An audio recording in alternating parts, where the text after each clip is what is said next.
Hampton Roads Highway Incident Management Committee was formed to develop a plan outlining each responder's responsibilities and tasks when handling highway incidents. In this program, we will show you how important it is that all responders to highway incidents work together as a team and understand what function each other plays in safely mitigating these incidents. The primary mission for any operation at the scene of a highway incident is preserving life, preventing injury to any responding personnel, protecting property, and the restoration of traffic flow. So you guys got the traffic? Managing a highway incident and any related problems is a team effort. Incidents range from minor to major with many agencies involved. Each responding agency has an important role to play in the management of an effective incident operation. It is not a question of who is in charge, but who is in charge of what. Each agency present has a part to play. Although the responsibilities may vary from one incident to the next, it is important for you to understand the responsibilities of each responder. The Virginia State Police responds to traffic incidents on the interstate system. They work in tandem with the respective federal, county, or city police departments, depending on the circumstances in each situation. The ranking Virginia State Police officer is responsible for the incident scene, unless a fire or hazardous material spill is involved, in which case the ranking fire official is responsible. The Virginia Department of Transportation will provide traffic management support when needed at an incident scene. VDOT is often relied upon for equipment and personnel for incident support and related activities. These agencies may respond to highway incidents in their jurisdiction, depending on the need, availability of personnel, and nature of the incident. The determination of the need for fire and rescue services is normally made by the reporting party. Fire apparatus often responds as a protective measure and for additional support.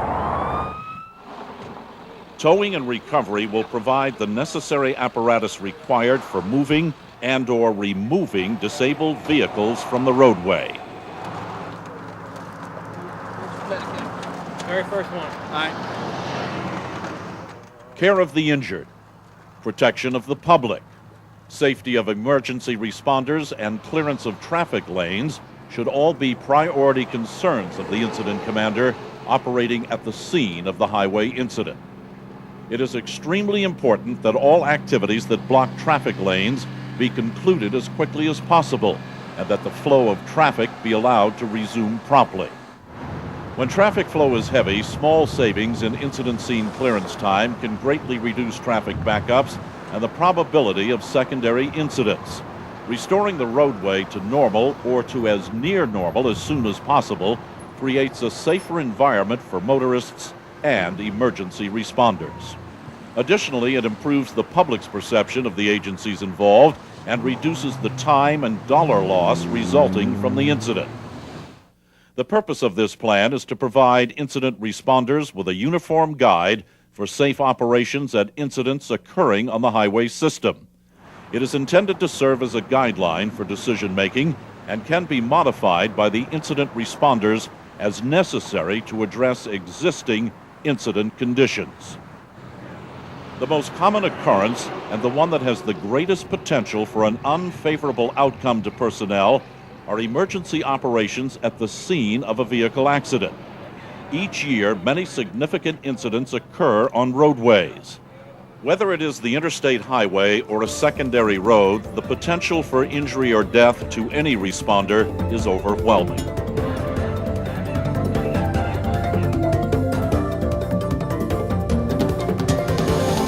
Emergency responders need to operate safely, making every effort to minimize the risk of injury to themselves and those who use the highway system.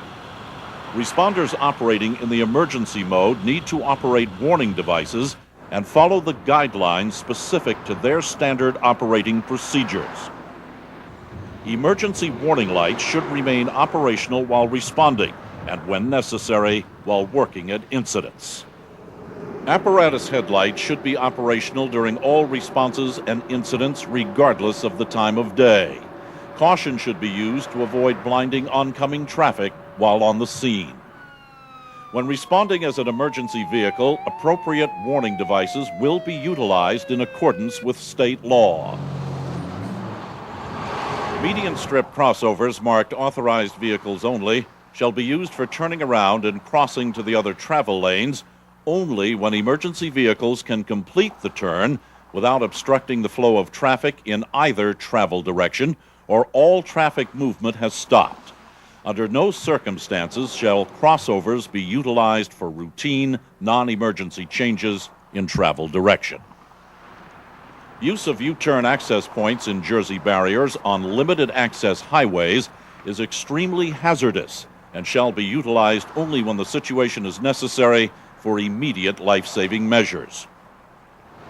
Response on access ramps shall be in the normal direction of travel unless the incident commander on the scene can confirm that oncoming traffic has been stopped and no civilian vehicles will be encountered on the ramp. Shoulder lanes will be used only by emergency vehicles and apparatus. Emergency support vehicles are authorized to use the shoulder lanes only when directed or authorized to do so by the incident commander. The first emergency responder arriving on the scene of any highway incident will assume the role of incident commander. The individual assuming that role is subject to change as additional responders arrive at the scene. If traffic control assistance is required at an incident scene, the incident commander will request that contact be made to the VDOT Smart Traffic Center. By providing a brief description of the situation, VDOT personnel may be dispatched, if not already en route, to assist. Standard practice will be to position response vehicles in such a manner as to ensure a safe work area.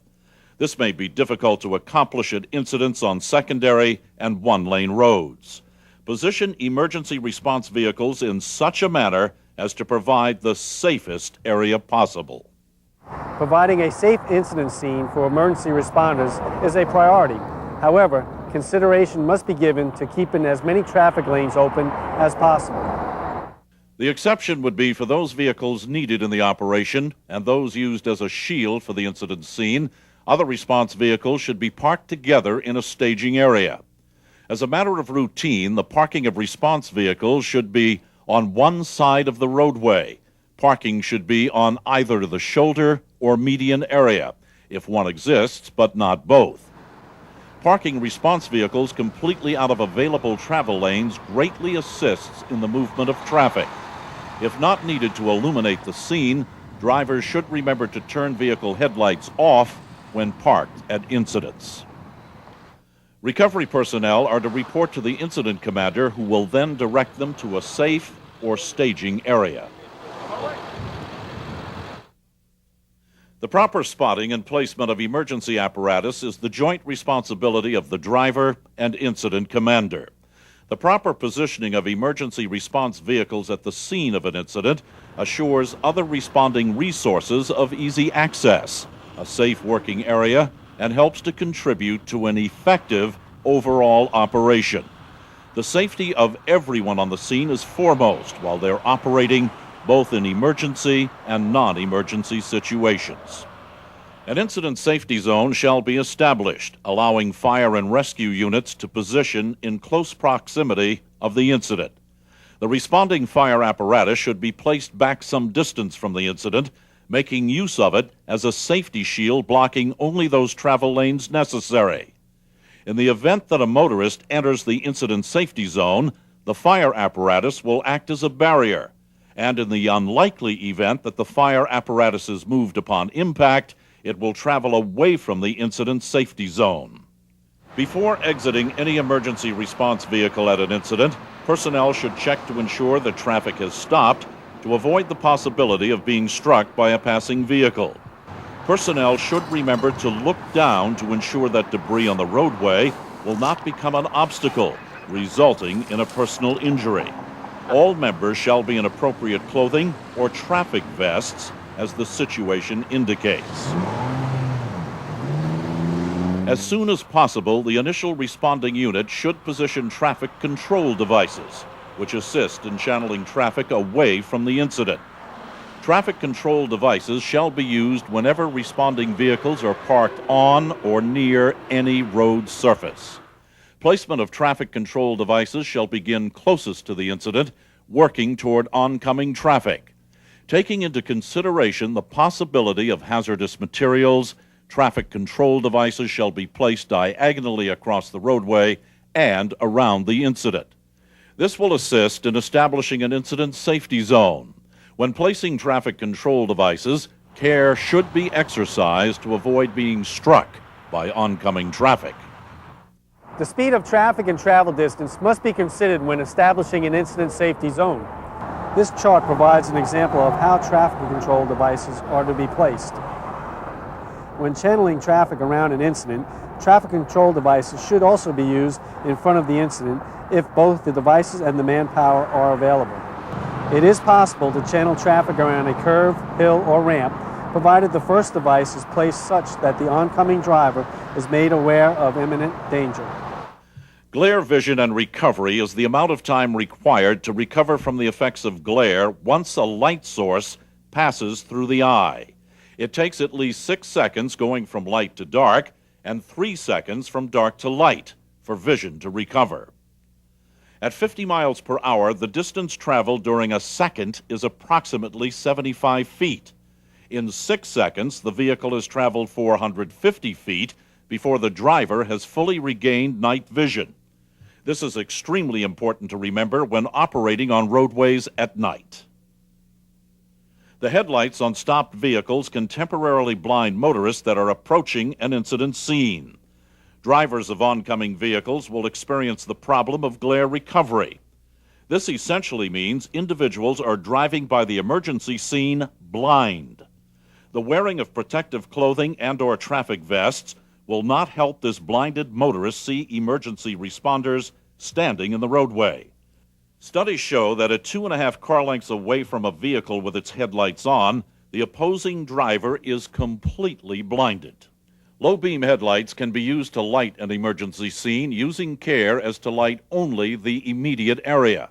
Complacency at an incident scene can be hazardous.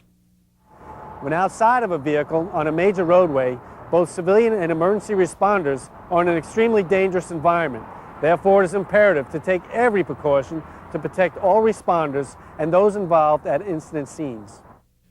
Positioning emergency response vehicles to serve as a shield for work areas is a prudent practice. We must remember that reducing and/or shutting down traffic lanes creates other problems and safety concerns. Therefore, it is critical when operational phases are completed that emergency response vehicles be repositioned to allow traffic to flow on as many open lanes as possible.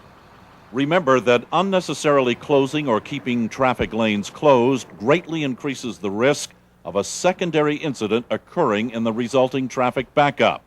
5 minutes of stopped traffic will cause a 15-minute delay in travel time. Management of incidents on the interstate system and local roadways requires the expertise and resources of emergency responders. While the safety of emergency services personnel is of paramount concern for the incident commander, the flow of traffic must be taken into consideration at all times. The closing of roadways disrupts traffic throughout the area, as well as having a significant impact on businesses throughout the region. Keeping the safety of all personnel in mind and coordinating the needs with other emergency services, the incident commander should begin to open any closed lanes as soon as practical. These cars traveling on the highway are doing speeds in excess of 55, 60 miles an hour. And at any time, just a small turn of the wheel can take your life or your family's life.